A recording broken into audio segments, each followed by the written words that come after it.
I was saying that the film, to me, was about reflection on one's life. It's quite psychological, and it must have informed the tone of the film for you, hasn't it? The film is definitely psychological. It's very much about for me, it's mostly about loyalty. It's about not letting people in your life who are important to you go.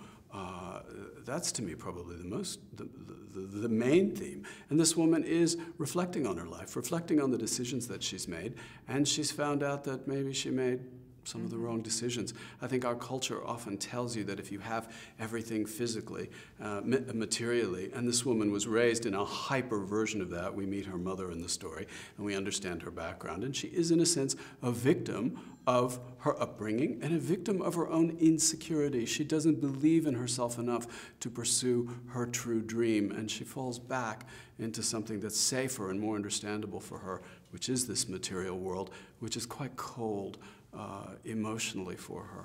Absolutely. The movie is a little bit like a painting. Every character is kind of isolated in their own storyline. How much did that inform the casting for you? Because those actors had to live in their own bubble.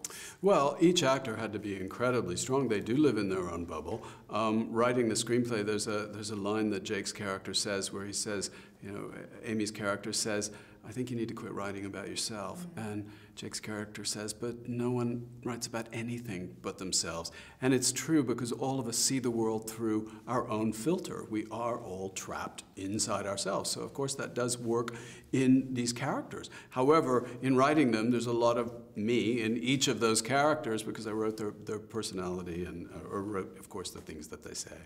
It's a bit of a film noir trapped into another genre. Thank you. Yes. How much did you, were you always admiring of the genre as well, but the mix of genres? Well, I love film noir, but sometimes when you see a film noir, you watch something, it's scary, it's a thriller, and then at the end you're like, okay, that was great, I was on the edge of my seat, but what was it about? What did it mean? I guess I'm old-fashioned in that I believe that there should be something you take away, something that haunts you, something that challenges perhaps your own viewpoint or your own life. And so for me, that real story of looking at the choices you make, and as I said, holding on to people that are important in your life. And it's a romance. I mean, this is a romance. These two people, unfortunately, feel the intensity of that romance at very different parts of their life. So it doesn't necessarily end happily. But very important that there's substance to a story and not just the thrill. However, the thrill is fun. Yeah, absolutely. And it's also fun to see those two actors who rarely have screen time together, Jake and Amy, kind of act in a most intertwined manner. So how did that reflect into how you three work together? Well, I had a good sense of what I wanted each character to do, so I think that a lot of that had to come from me and had to come from my direction, because it's true, we shot most of their parts, they were alone and separate. So that's where I think a director comes in, to help you understand what you should be doing and feeling. To be the puppeteer. The aesthetic sense is gorgeous in the film. I'm sure it's very important for you that every frame looks beautiful.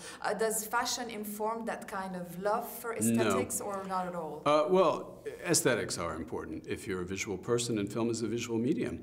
But I tried to really separate my life in terms of fashion. However, I believe in style, but only as it reflects, as it helps our story, or helps our characters. Like the character it has to tell the story. It can't just be style for style's sake, or it's empty. But yes, when I write, I'm thinking very much in a shot-by-shot fashion, and I'm actually writing that way.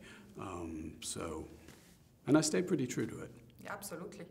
The directors you've loved growing up? Oh my God, so many directors I've loved. In this genre, of course, we have Hitchcock, we have Stanley Kubrick, we even have Brian De Palma, who made some really wonderful thrillers, I think, at a certain period of time.